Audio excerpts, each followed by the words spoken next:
Adajan police સ્ટોપે નોંધાયેલા હત્યા કેસમાં સામેલ આરોપી વિશાલ વસાવા અને વિકાસની પોલીસે ગણતરીના કલાકોમાં જ ધરપકડ કરી લીધી છે। બીજી તરફ આ ઘટનામાં વિશાલને પણ ગંભીર ઇજાઓ થવાને કારણે હુમલાખોર સુનિલ વિરુદ્ધ પણ ગુનો દાખલ કરવામાં આવ્યો છે, જે અંગે પણ પોલીસે આગળની તપાસ હાથ ધરી છે।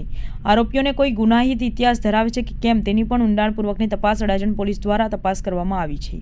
તો આ ઘટનામાં ત્રીજા આરોપીની સુરત ક્રાઇમ બ્રાન્ચ દ્વારા ધરપકડ કરવામાં આવી હોવાનું જાણવા મળ્યું છે। અડાજણ પોલીસ સ્ટેશનમાં એક મર્ડરનો ગુનો દાખલ થયેલ છે, જેનામાં આ કામે મરણ જનાર જીતુભાઈ કાલિયાભાઈ પ્રધાન તથા તેની સાથે સુનિલભાઈ નાઓ વચ્ચે ચાઇનીઝની લારી ઉપરથી ચાઇનીઝ આપવા બાબત ગયેલા તે બાબતનો સામાન્ય ઝઘડો થયેલો હતો, જેની અંદર આ કામના આરોપીઓએ મરણ જનાર જીતુ પ્રધાનને ચપ્પુના ઘા શરીરના ભાગે મારેલ અને એને ગંભીર ઈજાઓ થતાં તેને સારવાર દરમિયાન એ મરણ ગયેલ છે। આ ઝપાઝપી દરમિયાન આ કામના આરોપીને પણ થોડીક ઈજા થયેલી હોય એની પણ ફરિયાદ લેવામાં આવેલી છે અને આરોપીના વિરુદ્ધમાં 302 મુજબનો ગુનો અડાજણ પોલીસ સ્ટેશનમાં દાખલ કરવામાં આવેલ છે અને 2 આરોપીઓને અટક કરવામાં આવેલ છે।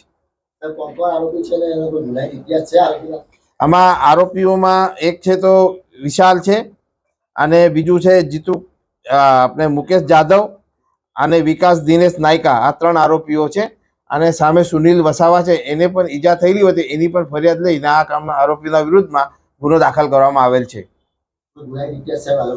અત્યારે એ તપાસ ચાલે છે, બરોબર, અને અગાઉ કોઈ ગુના દાખલ થયા હોય તો એની બી તપાસ કરી પોલીસ એની કાર્યવાહી કરશે।